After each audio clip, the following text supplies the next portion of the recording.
नमस्कार दोस्तों, स्वागत है आप सभी का एक नई वीडियो में। दोस्तों आज हम बात करने जा रहे हैं कक्षा 8 की प्रश्नावली 2.1 के बारे में, जिसका नाम है एक चर वाले रेखीय समीकरण। तो बिना किसी देरी किए चलिए वीडियो शुरू करते हैं।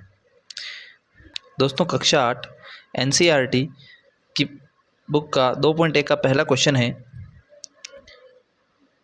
समीकरणों को हल कीजिए और उत्तर की जांच कीजिए। यहाँ दोस्तों अपने को समीकरणों को हल करना है और उत्तर की जांच करनी है। दोस्तों यहाँ पर 3x बराबर 2x प्लस 18 है। तो अब इस समीकरण को कैसे हल करेंगे? दोस्तों ऐसे समीकरणों को हल करने से पूर्व हमें याद रखना चाहिए कि हमें यहाँ पर चर को एक साइड यानी चर को एक पक्ष में रखना होता है और अचर को एक पक्ष में रखना होता है। दोस्तों समीकरण में दो पक्ष होते हैं, LHS और RHS, यानी लेफ्ट हैंड साइड और राइट हैंड साइड। यहाँ दोस्तों हमें LHS में 3x एक ही चर संख्या देखने को मिल रही है और RHS में हमें एक चर संख्या और एक अचर संख्या देखने को मिल रही है। यानी दोस्तों इस जो चर संख्या है इसको अपने को इस पक्ष में लाना होगा। तो यहाँ पर हम इसको इस पक्ष में लाते हैं। तो यहाँ पर ये 2x प्लस के हैं तो ये इधर आने के बाद माइनस के हो जाएंगे। तो यहाँ अपना हो जाएगा 3x माइनस 2x बराबर, ये अचर हैं तो इसको इसी पक्ष में रखेंगे तो बराबर 18। तो यहाँ पर दोस्तों 3x में से 2x गए तो x बराबर 18, यानी x का जो मान है वो कितना हो जाएगा 18। अब दोस्तों कर लेते हैं अपने उत्तर की जांच। तो उत्तर की जांच करने के लिए क्या करना पड़ेगा अपने को? यहाँ दोस्तों अपने x का जो मान है वो 18 आ चुका था। तो यहाँ पर जहाँ जहाँ समीकरण में जहाँ जहाँ आपको x दिखाई दे रहा है वहाँ आपको 18 रखना है। तो यहाँ पर 3x यानी 3x के साथ गुणा हो रहा है तो 3 × 18 हो जाएगा बराबर 2x में यहाँ पर 2x के साथ गुणा हो रहा है तो 2 × 18, यहाँ प्लस है तो प्लस के 18। 3 को 18 से गुणा करेंगे तो 54 आ जाएगा और 2 को 18 से गुणा करेंगे तो 36 आ जाएगा और 36 में 18 जोड़ेंगे तो 54 हो जाएगा। यानी दोस्तों यहाँ पर 54 बराबर 54, यानी LHS और RHS दोनों ही क्या हो गए? बराबर हो गए। दोनों ही यहाँ पर बराबर हो गए हैं, यानी अपना जो उत्तर है वो बिल्कुल सही है। अब बात करते हैं प्रश्न संख्या 2 की। तो यहाँ पर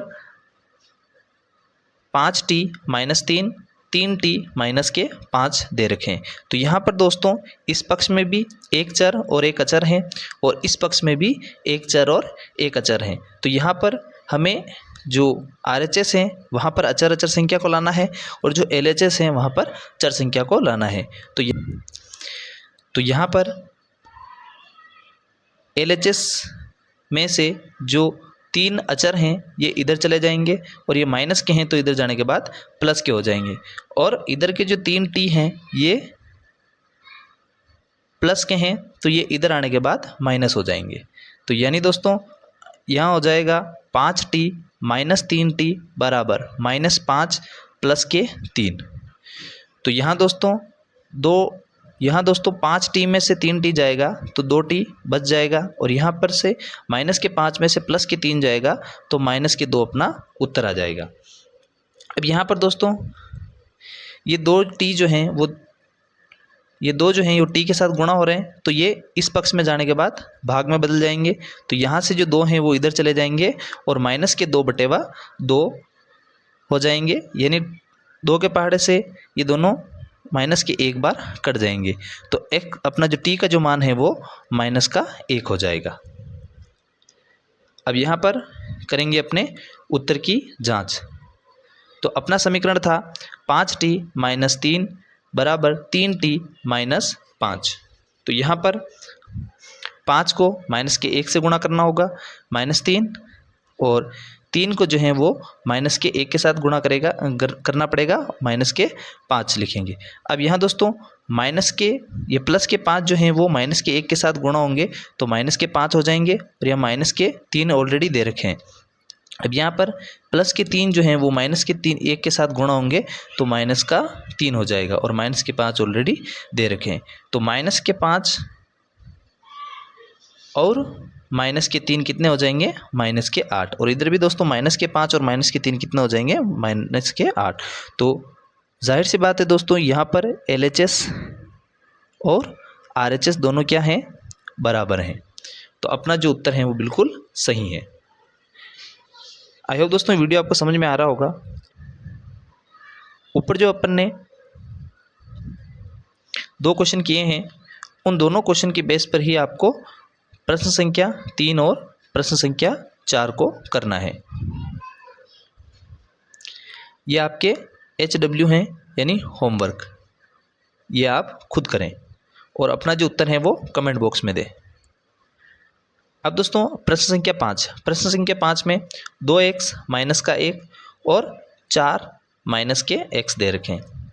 तो यहाँ पर दोस्तों इस RHS में एक चर और एक अचर संख्या दे रखी है।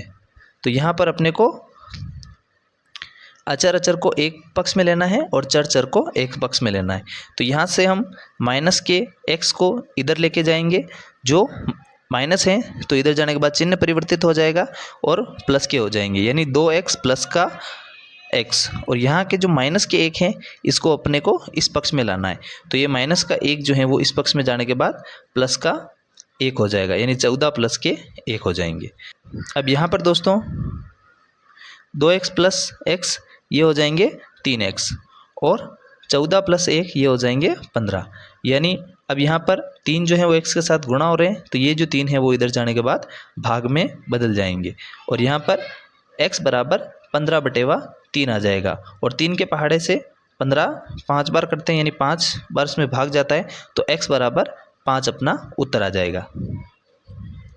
अब दोस्तों उत्तर की जांच करते हैं। तो अपना जो समीकरण था वो 2x माइनस 1 बराबर 14 माइनस x था।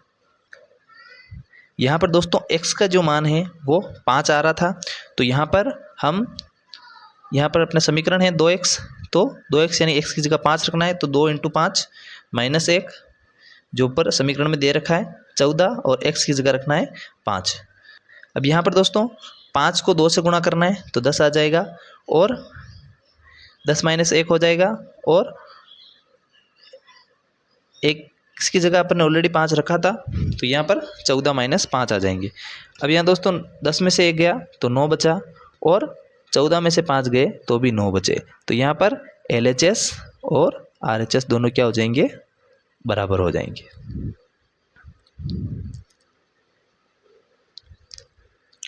अब दोस्तों प्रश्न संख्या 6, यहाँ अपना समीकरण दे रखा है 8x प्लस 4 3 कोष्टक x माइनस 1 कोष्टक बंद प्लस 7। यहाँ दोस्तों अपने को सबसे पहले इस कोष्टक को हल करना होगा, फिर इसके बाद अपन चर को एक पक्ष में रखेंगे और अचर को एक पक्ष में रखेंगे। तो यहाँ पर सबसे पहले इसको सॉल्व आउट कर लेते हैं। तो ये जो x के बाद 3 है ये 3 x से गुणा हो जाएंगे, यानी दोनों संख्याओं से अलग अलग गुणा होंगे। तो ये x 3 के साथ गुणा हो जाएंगे तो 3x बन जाएगा, और यही 3 1 के साथ माइनस 1 के साथ गुणा होंगे तो माइनस के 3 बन जाएंगे, यानी ये बनेंगे 3x माइनस 3 प्लस 7। अब यहाँ दोस्तों इस पक्ष में 2 अचर हो गए और 1 चर संख्या हो गई। अब ये जो चर संख्या है ये इधर चली जाएगी, ये इस पक्ष में आ जाएगी। अब दोस्तों यहाँ पर हो जाएगा 8 माइनस के 3, और यहाँ पर एक संख्या अचर है तो वो इधर चली जाएगी, यानी ये हो जाएगी माइनस के 3 प्लस 7, और यहाँ 4 प्लस के थे तो इधर आने के बाद माइनस के हो गए। ये जो अपना हो जाएगा 8x माइनस के 3 माइनस 3 प्लस 7 माइनस के 4। अब यहाँ दोस्तों माइनस के 3 और माइनस के 4 जुड़ जाएंगे तो माइनस के 7 हो जाएंगे, प्लस के 7 में से माइनस के 7 जाएंगे तो 0 बचेगा, और यहाँ इधर बचा अपने दोस्तों 5x, क्योंकि 8 में से 3x गए तो 5x बचे। 5x गुणे में है तो इधर जाने के बाद भाग में हो जाएंगे, तो x बराबर 0/5, और किसी भी संख्या का भाग अगर अपन 0 में देते हैं तो उत्तर हमेशा 0 ही आता है। तो x का मान कितना हो जाएगा? 0। अब यहाँ पर दोस्तों अपने उत्तर की पुष्टि कर लेते हैं। समीकरण था 8x प्लस 4 बराबर 3 कोष्टक x माइनस 1 कोष्टक बंद प्लस 7। तो यहाँ दोस्तों x की जगह 0 रखना है तो 8 इंटू 0 प्लस 4 हो जाएगा।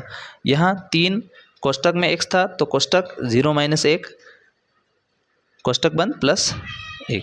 तो यहाँ 8 को 0 से गुणा करेंगे तो 0 आ जाएगा, प्लस के 4 रह जाएंगे, और जो 3 है वो 0 के साथ गुणा हो जाएंगे तो 0 हो जाएगा, और जो 3 है वो 1 के साथ गुणा होंगे तो माइनस का 1, यानी माइनस के 1 के साथ गुणा होंगे तो माइनस के 3 आ जाएंगे। प्लस 7 ऑलरेडी थे। यहाँ पर दोस्तों माइनस के 3 और प्लस के 7 हैं, तो प्लस के 7 में से माइनस के 3 जाएंगे तो प्लस के 4 बचेंगे, और प्लस के 4 यहाँ ऑलरेडी थे ही। यानी दोस्तों यहाँ पर भी LHS बराबर हो जाएगा किसके? RHS के। इस तरीके से दोस्तों इस वीडियो में अपन ने इस प्रश्नावली के 6 क्वेश्चन को कंप्लीट किया है। इसी प्रश्नावली के दूसरे भाग में हम इसके बचे हुए क्वेश्चंस को हल करेंगे, यानी इन प्रश्नों को हल करेंगे। आई होप दोस्तों वीडियो आपको समझ में आया होगा। वीडियो समझ में आया हो तो लाइक करें, चैनल को सब्सक्राइब करें। मिलते हैं दोस्तों नेक्स्ट वीडियो में, तब तक के लिए जय हिंद, जय भारत, वंदे मातरम।